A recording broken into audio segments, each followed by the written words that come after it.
Le crantage, c'est la première chose qu'on oublie quand on veut livrer dans les temps. Vous savez, la corde à nœuds qu'on faisait quand on était petit, eh bien, elle s'applique parfaitement aussi à l'univers du projet. Vous savez, la partie lisse de la corde, c'est là où on progresse vite, c'est là où on réalise, c'est là où on travaille avec des experts, on invente, pose des concepts, on progresse. Sauf qu'à des moments, pour pas tomber, il faut des nœuds. Aujourd'hui, on est tous sous contrainte. Le time to market, le fait de livrer rapidement des produits ou des services sur le marché, nous pousse à oublier les actions de crantage. Moi, ma recommandation, encore une fois au chef de projet, c'est de visualiser et de faire visualiser au groupe cette logique de corde à nœuds. Vous savez, le plus important, c'est de se mettre d'accord qu'on a été bombardé d'informations, de se dire qu'est-ce qu'on en retient, qu'est-ce qu'on a compris, qu'est-ce qu'on utilise et comment pour arriver à un résultat qui est pensé collectivement. Donc encore une fois, le crantage, c'est quelque chose qu'on oublie parce qu'on ne se donne pas le temps de le faire.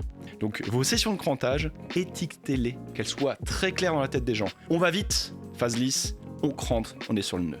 On va vite et ainsi de suite. D'ailleurs, le point suivant est intimement lié à cette logique de crantage. Pour se mettre d'accord, la plupart du temps, on fait travailler des gens qui ont une expertise. L'idée, c'est de limiter l'impact de ces égos pour faire travailler le groupe ensemble, en tant qu'équipe. Pour y arriver, la seule chose à faire, c'est de poser le postulat qu'on doit fonctionner par idées simples, voire moyennement intelligentes. Et c'est la juxtaposition de ces idées simples qui va créer l'idée qui va tenir debout et qui va être la pierre angulaire du projet.